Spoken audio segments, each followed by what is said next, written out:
Welcome back to the channel, hockey fans. In the history of the NHL, there have been many soul-crushing defeats. Today we will remember just 5 of them. What does it feel like to be one goal away from winning the Stanley Cup, only to have it ripped from your grasp in the final moments? This isn't just about losing, it's about a specific kind of loss, the kind that defines a career, haunts a city, and leaves an entire fan base asking, what if, for decades. These are the moments where glory turns to ash. Today, we're looking back at the losses so devastating, they've become legends in their own right. They've names, they've legacies, and they've left scars that have never really faded. From a historic season wiped out by a single moment of violence, to a championship dream stolen by a fraction of an inch, and a rule nobody understood. These are just 5 of the most soul-crushing defeats in the history of the NHL. Number 5, the 2024 Edmonton Oilers. So close, so far. Kicking off our list is a wound that's still fresh. A loss so recent you can still feel the pain coming from an entire country.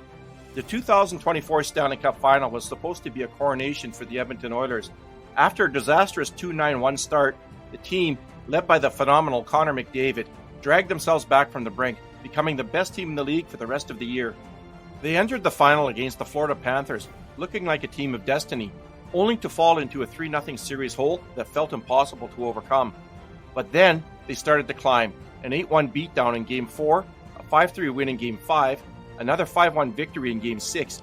They did what no one thought they could, forcing a Game 7 and pushing a dominant Panthers team to its absolute limit. The stage was set for one of the greatest comebacks in sports history. But it wasn't meant to be. In Game 7, the magic just ran out. You could see the exhaustion. The Oilers were battered, and they couldn't find that last gear. Losing the final game 2-1, the dream was dead. Watching Connor McDavid, after putting up a historic 42 points in the playoffs, look broken entirely was like watching a Titan fall. He won the Conn Smythe as playoff MVP, but it was a hollow victory, a painful reminder that even a superhuman effort wasn't enough. The silence in that Oilers locker room was only broken by the sound of the Panthers celebrating down the hall. It wasn't just a loss, it was like climbing Mount Everest, only to fall off the final step. Number 4, the 2011 Vancouver Canucks, the collapse at home. At number 4 is a defeat that didn't just break hearts, it sent a whole city into a spiral. The 2011 Vancouver Canucks were a juggernaut. They'd won the President's Trophy, had the league's best offense and defense, and were led by the Sedin twins. After going up 2-0 against the Boston Bruins in the Stanley Cup Final, their first championship felt like it was just a matter of time. The Canucks even managed to go up 3-2 in the series, giving them a chance to clinch the cup in Boston. They lost.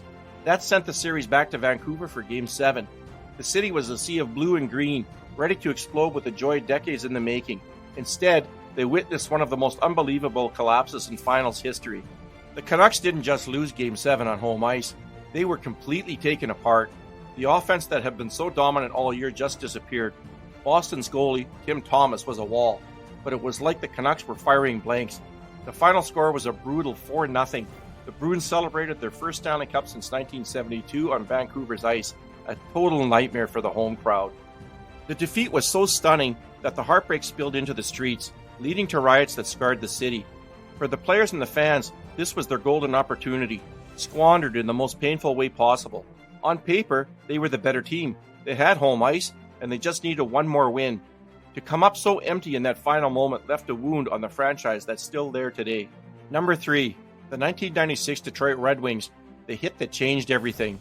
Coming in at number 3 is a loss that started with a moment of shocking violence. A moment that didn't just end a season, but ignited one of the nastiest rivalries in all of sports. The 96 Detroit Red Wings were a powerhouse.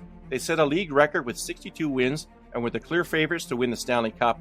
Their path to the Western Conference Final against the Colorado Avalanche seemed like a formality. But in Game 6, with the Red Wings facing elimination, the series turned into something much darker. Avalanche forward Claude Lemieux hit Chris Draper from behind, driving his face straight into the boards. The damage was horrific, a broken jaw, a shattered cheekbone and nose, and a broken orbital bone. Draper needed reconstructive surgery and had his jaw wired shut for weeks. The hit was a gut punch to the Red Wings. They had to watch their dream season die while Lemieux got a suspension that almost everyone felt was a joke. The Avalanche went on to win the series and then the Stanley Cup. For Detroit, the pain wasn't just losing, it was the injustice of it all. It was the feeling that their historic season had been stolen by a dirty play. That single moment didn't just end their run, it fueled years of pure hatred between the two teams. leading to the legendary brawl in Hockeytown the very next season. Number 2, the 1993 Toronto Maple Leafs, the Great One's great escape. Our runner-up is a loss that still haunts one of the most passionate fan bases in the league. In 1993, the Toronto Maple Leafs were having a storybook season, led by the fiery Doug Gilmour, who was having a career year, and coached by Pat Burns. The Leafs were a tough, resilient team that the whole city had fallen in love with. After decades of being just okay, this really felt like it was their year. In the Campbell Conference Final, they went up against Wayne Gretzky and the Los Angeles Kings. The series was an absolute war. It went back and forth until the Leafs took a 3-2 lead, putting them one win away from an All-Canadian Stanley Cup final against Montreal. Game 6 in Los Angeles went to overtime, and that's when it happened. In a scramble, Wayne Gretzky's stick came up high and clipped Doug Gilmour in the face, drawing blood. Under the rules book back then, that should have been a 5-minute major penalty and a game misconduct. Gretzky would have been out of the game, but the referee, Terry Fraser, didn't make the call. No penalty. Moments later, who else but Wayne Gretzky scores the overtime winner to force a Game 7. As if that wasn't painful enough, Gretzky then played what he later called the most excellent game of his life in Game 7, scoring a hat-trick in Toronto to knock the Leafs out. To this day, the Leafs fans are tormented by that what if. Even the ref, Terry Fraser, has since admitted he blew the call, and Gretzky himself acknowledged he probably should have been in the sin bin. For a team in a city star for a championship, to have it snatched away by a missed call on the greatest player ever is a special kind of cruel. Before we get to our number 1 most soul-crushing defeat, let us know in the comments which NHL loss still keeps you up at night. And if you're enjoying this trip through hockey heartbreak, make sure to hit that subscribe button. Number 1, the 1999 Buffalo Sabres, no goal. And here it is, the number 1 most soul-crushing defeat in NHL history. A moment so infamous, so controversial, it's known by just 2 words, no goal. In 1999, the Buffalo Sabres were a gritty, hard-working team led by the legendary goalie, Dominik Hasek. They fought their way to the Stanley Cup Final for the first time since 1975 to face the Dallas Stars. The series was a grueling defensive war. In Game 6, with the Sabres facing elimination, the game went deep into a third overtime. Then, it happened. Dallas forward Brett Hull got control of a rebound in front of the net and scored, winning the Stanley Cup. As the Stars started celebrating, the replays began to show a problem. Hull's left skate was clearly inside the goalie's crease before the puck went in. All season long, the NHL have been strictly enforcing a skate in the crease rule, calling back goals if any part of an offensive player was in the crease before the puck. By the letter of the law they'd been using all year, this was not a goal. But the goal stood. The league gave a confusing explanation that Hull had maintained possession of the puck, which was supposedly an exception to the rule that nobody had ever heard of before. The Dallas Stars were champions, and the Buffalo Sabres and their fans were left in stunned disbelief.